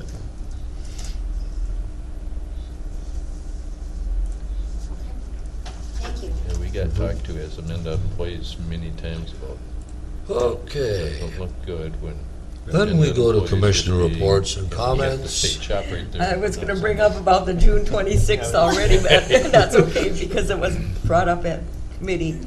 Also, Brian did give us some updates on the County 4 bridge is going to be, it's being tackled as of today, I think, because Yeah. there is a big washout or Had some a, washout and- on the shoulder, they had to cone it. Bridge, is that just before it goes up the hill? It's right, I think it's the first bridge when you take a right off of Okay. 44 going to the north. Mm-hmm. right. It's not very far out of Spring Grove. It was supposed to be in July and they're, because of the washout, they need safety, move ahead right away. And they've contacted campgrounds down there and other people saying, you know, sorry, but we gotta move this up, you know, and, because it was, shoulder was completely falling in. That's about all I have. Um, You can give the report okay, on yeah. your meeting. Met yesterday with DOT, City of Caledonia, City of Brownsville. Looked at Highway 44 out by the high school on what, if anything, could be done to slow traffic, make that intersection safer. The chief of police, Caledonia chief of police, they're also on 3 MnDOT employees. Their traffic and design and another person. There's said the chance of getting it slowed down are just about nil as far as a speed limit change. The chance of getting a stoplight are even worse. Their suggestion was to retrofit the existing flashing lights with the red LEDs. I can't remember, that had a certain RRDF or something for them, but if you're down by Gunderston Clinic in La Crosse, you know, those, they really flash and they're bright. These would be red. We feel there's a lot of problem coming up the hill from, say, Hoka, that you can't see. You can see the lights way up on top, but you can't see the school, you can't see anything when you're coming from the south, and people just aren't slowing down until they get to the top of that hill, and it's damn near too late. They felt that that would help a lot, and to also maybe put in a couple of the flashing speed, what your speed is signs. Oh, yeah, those help. So, you know, it tells you, yeah, you're coming in here at 55 miles an hour, and you see the flashing red lights. Think about it. The only other suggestion is maybe some plantings to start making it feel smaller. That, you know, the wider a space, the faster people feel they can go. You know, and it's pretty wide open through there. You know, there's long ditches. You know, it's pretty open. So some suggestions that's going to be worked on through them in the city. Sounds like. And then we went out to and looked at Warrior Drive. That's out by the high school and heads north from the high school, which could possibly be hooked up to County 76 or to State Highway 76 there. And they looked at that and they thought there's a pretty good chance that that could be done. They're going to look at it further. No bypass lane, anything else. We probably need a turn lane coming from the west to get into it. And that they thought that's all that would hopefully be necessary, and then the city and different entities could work out Warrior Drive and who would pay for it. But they felt that would be very beneficial to the intersection on 44 by the high school to reduce a lot of, Take some of that traffic, buses and different Quick things. trips there, yeah. You know, people coming in from Houston to go to the school, yeah, you know, they thought that was probably very doable. So that's gonna keep being looked at and worked on, so. We went down to Brownsville and looked at County Road 3 and 26 intersection, tough intersection. My pet Tough peeve. intersection to do much with also, Is it? without cutting off completely the businesses that are down there. But looking at, they're gonna go back and look at designs of being able to bring it in, squared up with the highway, farther up County Road 3, make it come down, square up with the highway, and be able to keep the rest of 3, the old intersection, and cul-de-sac it or something, so people could still go down, use it, and come back a half a block and get back on 26. Kind of by Beeson's there? Between Beeson's, they didn't think that was necessarily a proper approach to try to take out houses and swing all the way yeah, down by right. Beeson's. It would be more right after the post office. Oh, sure. It'd just be, you know, a half a block from where it is now, but instead of keeping coming straight, they'd turn it, square it up, and then have this be a separate street that you could go down, get to the gas station, get to the post office and such, and come back up. So they're gonna look at some redesign possibilities there and get it into their, Have there been accidents there? you know, it's supposedly not a lot. You know, it's Because, bad. I I mean, mean- they looked at it and said it's terrible. Yeah, when we But their come out, I accident mean- ratios don't show it. I'm always saying, Janet, is there anything coming? Yeah. Because Right. otherwise I gotta. It's not great for a one-man show to be No. looking straight back over your shoulder. And then when they're coming from the north there, there's a good rise there, so they can't see you until if you're a Right. semi trying to pull out. Right. You know, and plus you're looking, you looked here, you look way back there, and you start to pull out, they come over that hill at 55, 60 miles an hour. Yeah, There's been a it's- lot of crashes, a lot of near misses, but there's not been much for fatalities there at all, or severe injuries. Good, yeah. I think it's just, didn't it's recall been any, there I so just- long that people. But it is bad. And they're pretty local, but they watched it for a considerable amount of time and saw, you know, yeah, this is definitely an issue. So I think it was, they're very good to work with. They listened and they seemed to really care about what we thought. I thought it went very Years well. of working on that. But when I first brought it up, and that's probably almost 8 years ago, they too brought up there's never been any fatalities here. Right. But You wait until there's a Yeah. time. Yeah. We gotta We wait will. until somebody dies. I know. And you know, actually them standing out there and watching semis try to pull out while another semi's coming in and people trying to go up the service road, they really saw it. It's, Yeah, this is a bad it's situation. a bad situation. Then we did go out on County Road 18 that goes from Brownsville up to Hoka. You know, there's been a couple of additions put out there with housing additions. The speed limit's never been moved. The speed limit was always way into town, but now these additions are farther out, and they're gonna look at and do a traffic study to see if that 30 mile per hour could be moved out, so it cover those additions. Yeah, so they're very receptive and easy to work with. Good. See what results come out of it, but yeah. That's about it for me. Good. Nothing. Mr. Miller? Well, Fred and I went to the EDA luncheon outside of St. Charles.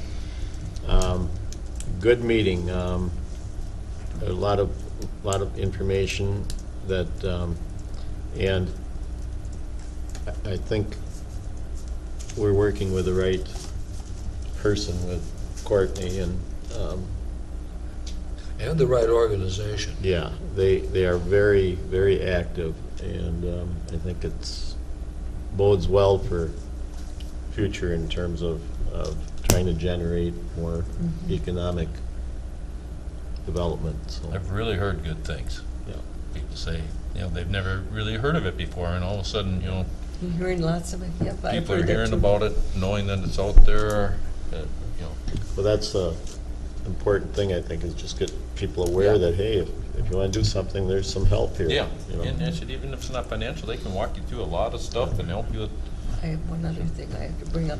On June 5th, the agenda, the solid waste director, probably staff member, hope to be on our agenda to explain that contract to us or answer any of our questions for June 5th. I think Michelle put it down, but I don't know what time. Rick was going to let you know. June 5th. Basically, it's to extend. We've got him on at 10. Oh, yeah. Oh, okay, sounds good. I just wanted to confirm that. Well, I've got a couple of handouts here.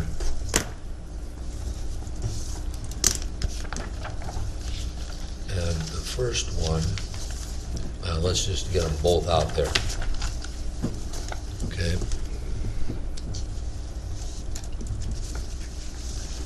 The second one has a bunch of my notes on it. You can feel free to ignore that.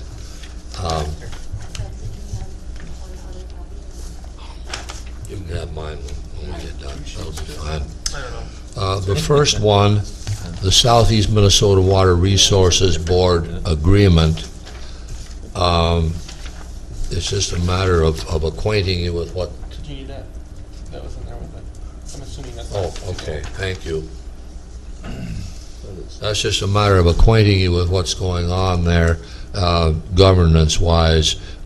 We need, I think, to formally adopt that. We don't need to do it at this meeting.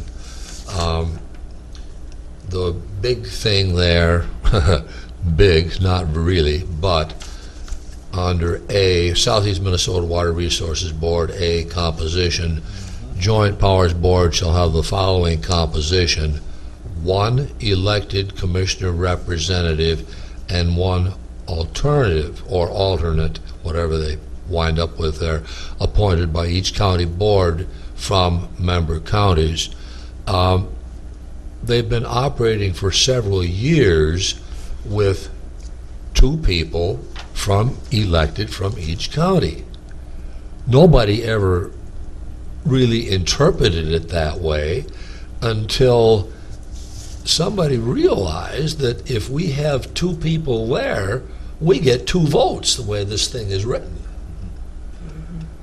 And the opposite of that, of course, is one county has 2 people there, and they vote opposite from each other on a particular issue. That creates another problem. So we've gone then officially to the normal way of doing it. You have a delegate and an alternate. So, end of story. The next one on the page is just the things on the other page are simply housekeeping things that needed to be updated. The other one, also informational for today, but we will probably need to, we should take a vote on it at some point. There is quite a bit of discussion on the wastewater initiative program. Now, that's simply communities that live, or communities that exist along a river that do not have a functioning sewer system. There's getting to be some problems with some of those communities. And so, the septic systems aren't functional anymore. You get some real discomfort going there. The cardinal example of that, of course, is the everlasting argument in Dresbach, and that still hasn't been resolved. And so this group is trying to find a way to support an initiative to try to get more done about those situations. There were 2 alternative ideas presented. You see them down there in red. And we did a lot of fooling around with it. We probably spent half an hour on it, which is quite a bit for that group of people. And they came up with some alternative wording that we will probably have for the next meeting, I'm hoping to. But just so you're acquainted with it, you know where we started from. Any questions on those two things? Okay, Thank you. that's all I have, except now we need to talk about board retreat, because we had sort of set aside the 5th Tuesday for board retreat. Well, yeah, but we have a couple of people who have other commitments that they can't ignore. So then the question gets to be, do we try to find a different time to schedule, or do we put it off until the next time that we have a 5th Tuesday? Do we want to look at the evening?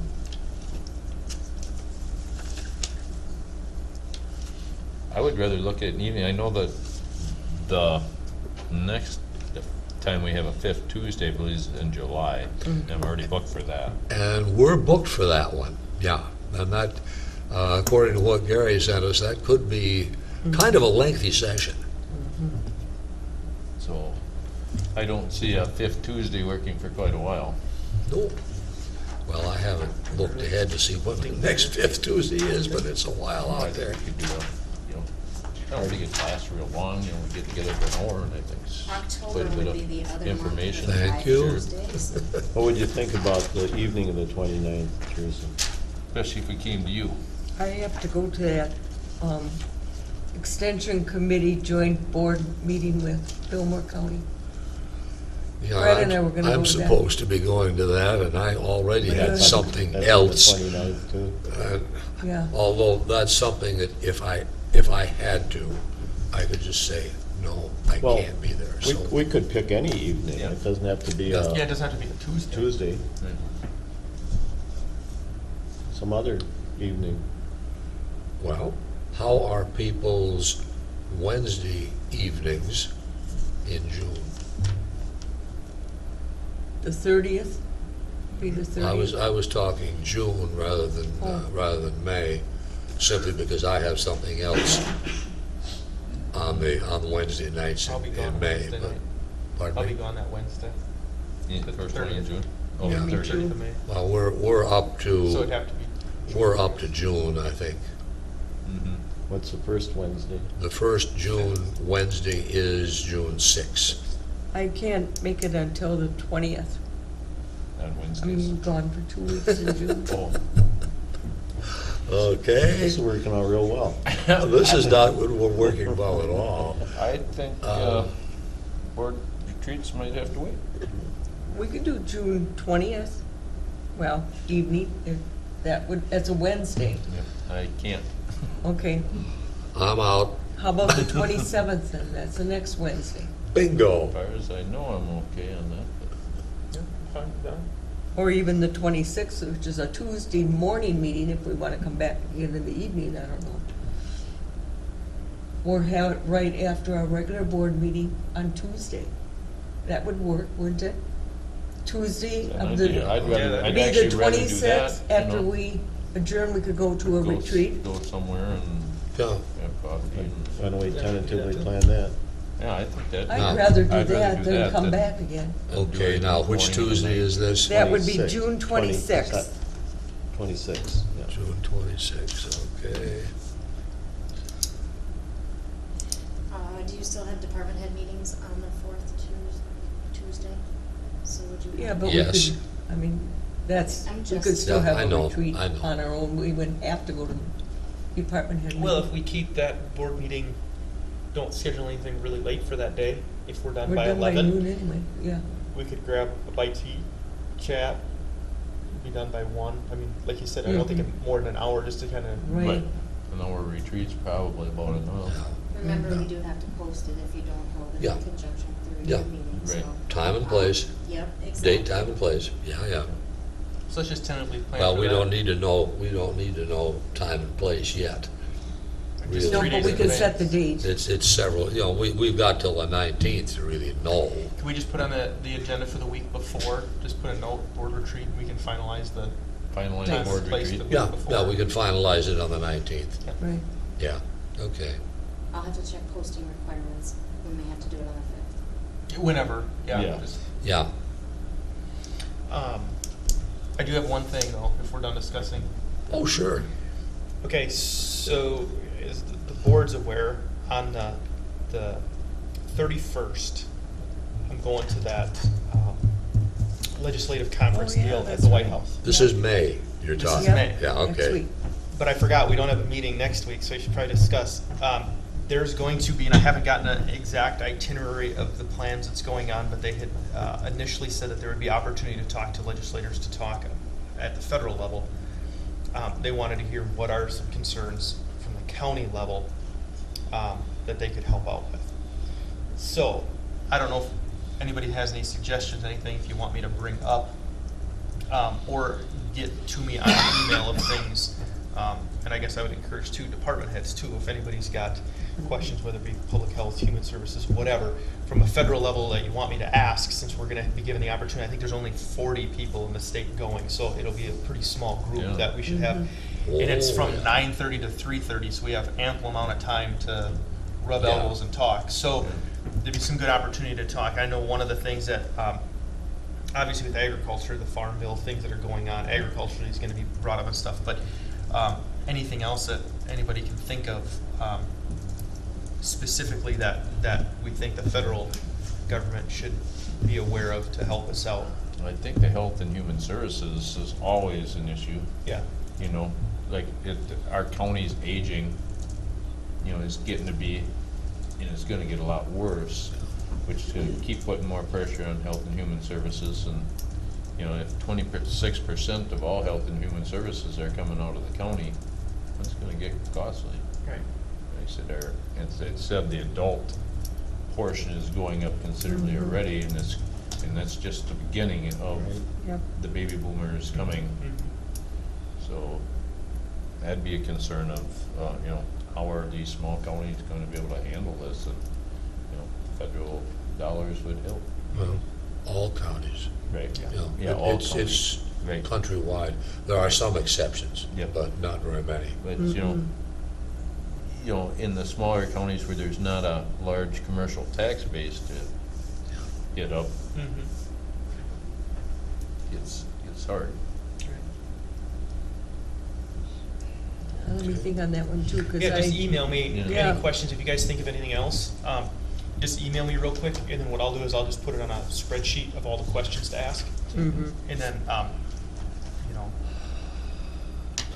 I will talk about that at department heads meeting this Oh, afternoon. please do. Just tell all the department heads just to pass it around that if they've got specific questions, email me the question, and then I'll, hopefully I don't know how many questions, if we're gonna be limited to a certain amount of questions, or if it's gonna be kind of more of a, I don't know the format, they haven't gotten it to us yet, but whatever questions I can ask, I will Yep. ask, so get them to me. Yeah, So, yep, okay, Transportation's always an issue. yeah, that's that's a true. big thing. okay. Closing public comment. I was disappointed that you didn't say anything last week, and I told you that, so now you're here.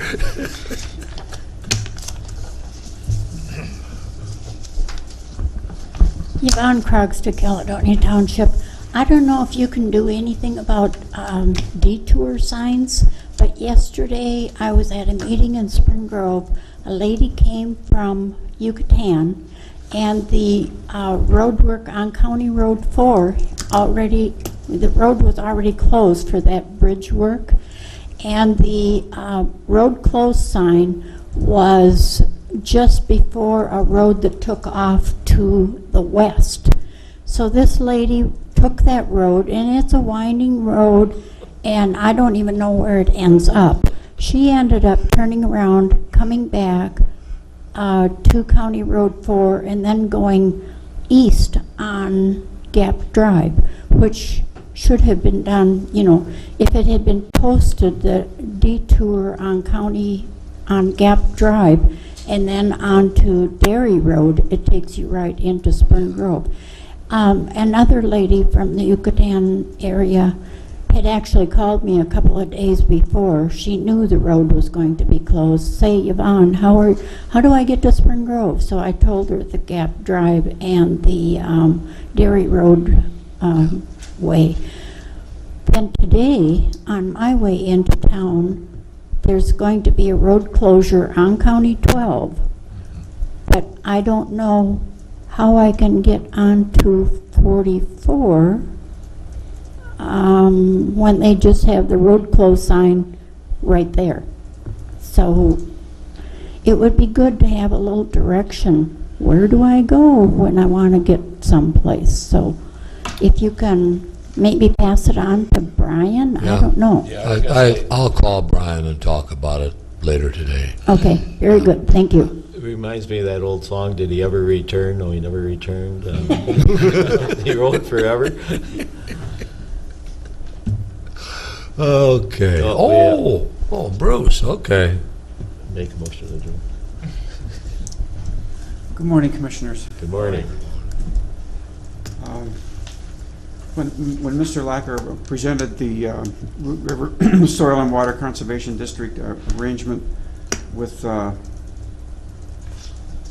soil and water, I was kind of curious skimming through this as he was presenting.